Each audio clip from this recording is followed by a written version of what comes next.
नमस्कार, जय हिंद। आप लोग कैसे हैं? उम्मीद करते हैं आप सब अच्छे होंगे। तो साथियों, ये आपका वीडियो जो है, ये पुरस्कार जो आपके सम्मान मिलते हैं उससे संबंधित है और बेहद ही इम्पोर्टेंट है। आप इसको अच्छे से कवर करिएगा। इसमें मैंने बहुत अच्छी चीज़ कवर की हैं। तो जो आपका जो सबसे पहला पुरस्कार है, ये आपका है भारत रत्न। भारत रत्न ये भारत सरकार के द्वारा ही सारे अवार्ड आपको यहाँ पे देखने को मिलेंगे, लेकिन यहाँ पे मैं जो भारत सरकार देती है उसके बारे में बताऊँगा और जो अदर जो आपके फाउंडेशंस हैं वो देते हैं उसके बारे में ही थोड़ा बात करेंगे। तो यहाँ पे भारत सरकार के माध्यम से आपको भारत रत्न मिलता है और किन किन क्षेत्रों में मिलता है। ये आपका कला, साहित्य, विज्ञान एवं सार्वजनिक सेवा या जीवन में साधारण एवं अच्युत्य कोटि की उपलब्धि हेतु दिया जाता है। इसकी स्थापना वर्ष हुई थी 1954 से। ठीक है। अगला है पद्म विभूषण।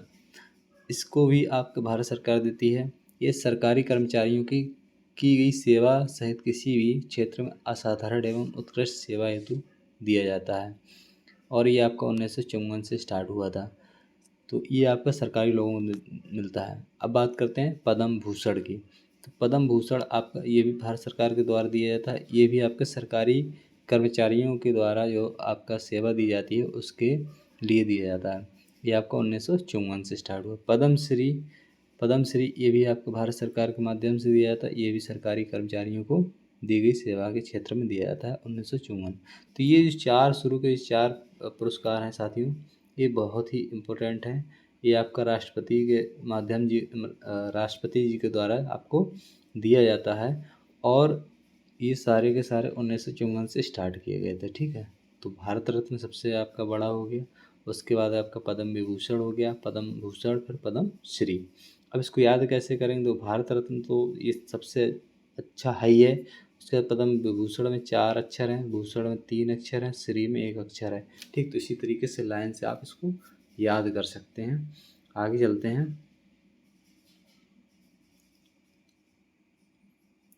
भारतीय ज्ञानपीठ पुरस्कार।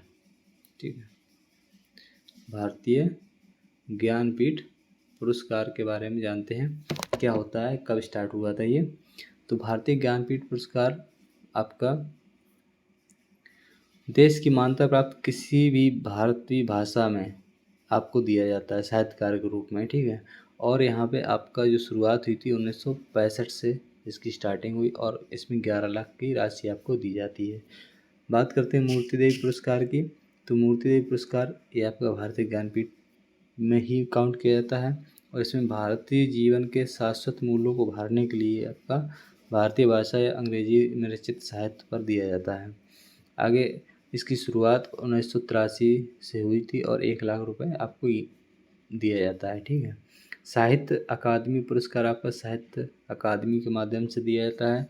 इसमें 22 जो अंग्रेजी सहित 22 जो भारतीय भाषाएं हैं उनमें अगर आपने 5 वर्षों में जो रचनाएं की हैं उसमें आपको उत्कृष्ट प्रदर्शन होने पर आपको दिया जाता है। यहाँ पे 1954 में ये स्टार्ट हुआ था और आपको 1 लाख रुपए मिलता है। सरस्वती सम्मान, अब ये आपका जो तो इम्पोर्टेंट है सरस्वती सम्मान।